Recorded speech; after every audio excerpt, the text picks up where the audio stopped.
আসসালামু আলাইকুম। সংবাদে আপনাদের সবাইকে স্বাগতম জানাচ্ছি আমি নুসরাত। শুরুতেই সংবাদ শিরোনাম। ইরানে হামলা মানেই আগুন নিয়ে খেলা, যুক্তরাষ্ট্রকে হুঁশিয়ারি রাশিয়ার। ইরানে হামলার বিষয়ে ট্রাম্পের যে অনুরোধ ফিরিয়ে দিল যুক্তরাজ্য। গাজা শান্তি পরিষদ বৈঠক, $700 কোটি সহায়তা ঘোষণা ট্রাম্পের। গাজা পুনর্গঠনে $1 বিলিয়ন দেবে কাতার। দর্শক, এতক্ষণ শুনছিলেন সংবাদ শিরোনাম। এখন বিস্তারিত। আপনি যদি ইসরায়েলের ধ্বংস চেয়ে থাকেন তাহলে চ্যানেলটি সাবস্ক্রাইব করে দিবেন এবং ভিডিওতে লাইক করে আপনার মূল্যবান মতামত কমেন্টে লিখে জানিয়ে দিবেন। এখন বিস্তারিত।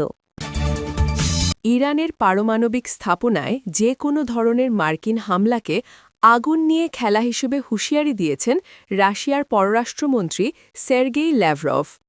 সম্প্রতি সৌদি আরব ভিত্তিক সংবাদমাধ্যম আল আরাবিয়াকে দেওয়া এক সাক্ষাৎকারে তিনি এই কড়া হুঁশিয়ারি উচ্চারণ করেন। ল্যাভরভ স্পষ্ট করে বলেন, এ ধরনের পদক্ষেপের পরিণতি হবে অত্যন্ত ভয়াবহ এবং এর ফলে বড় ধরনের পারমাণবিক দুর্ঘটনার ঝুঁকি তৈরি হতে পারে। সুইজারল্যান্ডের জেনেভায় ইরান ও যুক্তরাষ্ট্রের মধ্যে পরোক্ষ আলোচনার ঠিক একদিন পরই ল্যাভরভের এই মন্তব্য সামনে এল। তিনি উল্লেখ করেন, আন্তর্জাতিক পরমাণু শক্তি সংস্থার নিয়ন্ত্রণে থাকা ইরানি স্থাপনাগুলোতে অতীতেও হামলা হয়েছে, যা অত্যন্ত উদ্বেগজনক। রাশিয়ার এই শীর্ষ কূটনৈতিকের মতে এই পুরো বিষয়টি একটি বিপজ্জনক পরিস্থিতি তৈরি করছে, যা আঞ্চলিক ও বৈশ্বিক স্থিতিশীলতাকে হুমকির মুখে ফেলছে। সাক্ষাৎকারে ল্যাভরভ কেবল সামরিক উত্তেজনাই নয়, বরং যুক্তরাষ্ট্রের অর্থনৈতিক ও জ্বালানি রাজনীতিরও তীব্র সমালোচনা করেন। তিনি অভিযোগ করেন, নবনির্বাচিত ডোনাল্ড ট্রাম্প প্রশাসন হঠাৎ করেই রুশ জ্বালানি কোম্পানি লুকয়েল ও রোসনেফটের ওপর নিষেধাজ্ঞা আরোপ করেছে। এছাড়া ভারতকে রুশ তেল কেনা বন্ধ করতে চাপ দেওয়া এবং ভেনেজুয়েলার জ্বালানি খাতে রাশিয়া, চীন ও ইরানকে নিষিদ্ধ করার মতো মার্কিন সিদ্ধান্তগুলোকে তিনি বৈশ্বিক জ্বালানি বাজার থেকে রাশিয়াকে সরিয়ে দেওয়ার অপচেষ্টা হিসেবে বর্ণনা করেন। ল্যাভরভ আক্ষেপ করে বলেন, একদিকে যুক্তরাষ্ট্র ইউক্রেন সংকটের সমাধান হলে পারস্পরিক সহযোগিতার কথা বলছে, অন্যদিকে তারা একের পর এক নিষেধাজ্ঞার মাধ্যমে রাশিয়ার ব্যবসায়িক স্বার্থে আঘাত হানছে। তার মতে, ওয়াশিংটনের এই দ্বিমুখী নীতি এবং ইরানের প্রতি আক্রমণাত্মক অবস্থান মধ্যপ্রাচ্যের পরিস্থিতিকে আরও জটিল করে তুলছে। ইরানের বিরুদ্ধে সম্ভাব্য সামরিক হামলায় নিজেদের বিমানঘাঁটি ব্যবহারের অনুমতি দিতে মার্কিন প্রেসিডেন্ট ডোনাল্ড ট্রাম্পের অনুরোধ ফিরিয়ে দিয়েছে যুক্তরাজ্য। ব্রিটিশ প্রধানমন্ত্রী কিয়ার স্টারমার সাফ জানিয়ে দিয়েছেন, আন্তর্জাতিক আইন লঙ্ঘিত হতে পারে এমন কোনো অভিযানে ব্রিটিশ ভূমি ব্যবহার করতে দেওয়া হবে না। দ্য টাইমসের এক প্রতিবেদনে বলা হয়েছে, মঙ্গলবার 17 ফেব্রুয়ারি ট্রাম্প এবং স্টারমারের মধ্যে ফোন আলাপে এই বিষয়টি নিয়ে আলোচনা হয়, যেখানে ব্রিটিশ কর্মকর্তারা তাদের উদ্বেগের কথা স্পষ্ট করেন। মূলত ইংল্যান্ডের আরএএফ ফেয়ারফোর্ড ঘাঁটিটি ব্যবহারের পরিকল্পনা করছিল যুক্তরাষ্ট্র, যা ইউরোপে মার্কিন ভারী বোমারু বিমানের প্রধান কেন্দ্র। এছাড়া ভারত মহাসাগরের কৌশলগতভাবে গুরুত্বপূর্ণ দিয়েগো গার্সিয়া ঘাঁটিটিও এই তালিকায় ছিল। দীর্ঘদিনের দ্বিপাক্ষিক চুক্তি অনুযায়ী তৃতীয় কোনো দেশের বিরুদ্ধে ব্রিটিশ ঘাঁটি ব্যবহার করতে হলে লন্ডন ও ওয়াশিংটনের মধ্যে আগাম সমঝোতা থাকা বাধ্যতামূলক।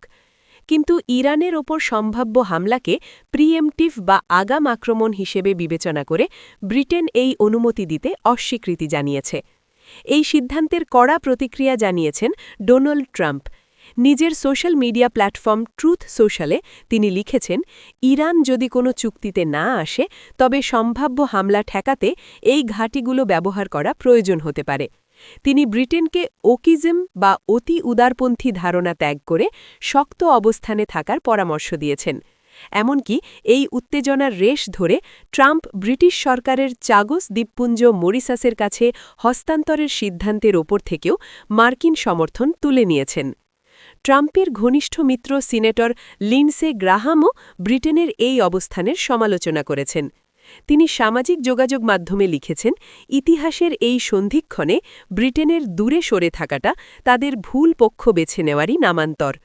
এদিকে হোয়াইট হাউসের এক কর্মকর্তা জানিয়েছেন, ট্রাম্প আলোচনার মাধ্যমে ইরান সংকট সমাধানে আগ্রহী হলেও তার হাতে সব ধরনের বিকল্প খোলা আছে। তিনি ইরানকে নতুন একটি পারমাণবিক চুক্তিতে আসার জন্য সর্বোচ্চ 15 দিনের সময়সীমা বেঁধে দিয়েছেন, অন্যথায় দুর্ভাগ্যজনক পরিণতির হুঁশিয়ারি দিয়েছেন। যুক্তরাষ্ট্রের প্রেসিডেন্ট ডোনাল্ড ট্রাম্প শান্তি পর্ষদ বোর্ড অফ পিসের প্রথম বৈঠকে জানিয়েছেন, গাজা উপত্যকার পুনর্গঠন তহবিলে $700 কোটি দিতে প্রতিশ্রুতিবদ্ধ হয়েছে 9টি সদস্য রাষ্ট্র। সেই সঙ্গে ফিলিস্তিনি এই ভূখণ্ডে একটি আন্তর্জাতিক স্থিতিশীলতার রক্ষাকারী বাহিনী ইন্টারন্যাশনাল স্টেবিলাইজেশন ফোর্স মোতায়েনে রাজি হয়েছে 5টি দেশ। স্থানীয় সময় বৃহস্পতিবার 19 ফেব্রুয়ারি ওয়াশিংটন ডিসিতে অনুষ্ঠিত ওই বৈঠকে পর্ষদের উদ্দেশ্যে ট্রাম্প বলেন, যুক্তরাষ্ট্র শান্তি পর্ষদকে $10 বিলিয়ন বা $1000 কোটি সহায়তা দেবে, তবে এই অর্থ ঠিক কী কাজে ব্যবহার করা হবে তা তিনি নির্দিষ্ট করে জানাননি। ট্রাম্প জানান, গাজা পুনর্গঠনের জন্য প্রাথমিকভাবে একটি তহবিলের ব্যবস্থা করেছে কাজাখস্তান, আজারবাইজান, সংযুক্ত আরব আমিরাত, মরক্কো, বাহরিন, কাতার, সৌদি আরব, উজবেকিস্তান ও কুয়েত। ট্রাম্প বলেন, এখানে ব্যয় করা প্রতিটি ডলারই স্থিতিশীলতা এবং একটি নতুন ও সম্প্রীতিপূর্ণ অঞ্চলের আশায় করা বিনিয়োগ। তিনি আরও বলেন, শান্তি পর্ষদ আজ এই কক্ষেই দেখিয়ে দিচ্ছে কিভাবে একটি উন্নত ভবিষ্যৎ গড়ে তোলা যায়।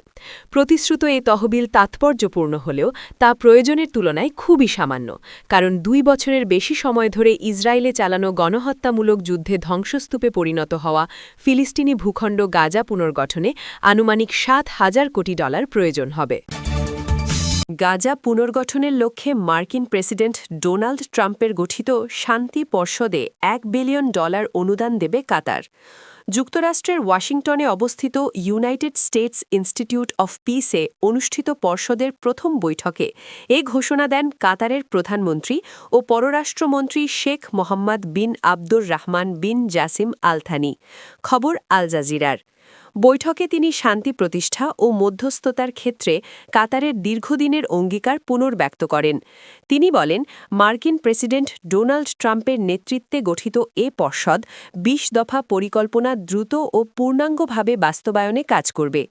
তার ভাষ্য অনুযায়ী প্রেসিডেন্ট ট্রাম্পের নেতৃত্বে বোর্ড বা পরিচালনা পর্ষদ 20 দফা পরিকল্পনার পূর্ণ বাস্তবায়ন নিশ্চিত করবে, যাতে ফিলিস্তিনি ও ইসরায়েলি উভয় পক্ষের জন্য ন্যায় বিচার ও সাম্য প্রতিষ্ঠিত হয়। তিনি আরও বলেন, এই মনোভাব থেকেই কাতার $1 বিলিয়ন সহায়তার অঙ্গীকার করছে, যা পর্ষদের লক্ষ্য বাস্তবায়নে সহায়ক হবে, একটি চূড়ান্ত সমাধানে পৌঁছানোর উদ্দেশ্যে যেখানে ফিলিস্তিনিদের রাষ্ট্র প্রতিষ্ঠা ও আন্তর্জাতিক স্বীকৃতির আকাঙ্ক্ষা এবং ইসরায়েলের নিরাপত্তা ও আঞ্চলিক সম্পৃক্ততার প্রত্যাশা পূরণ হবে।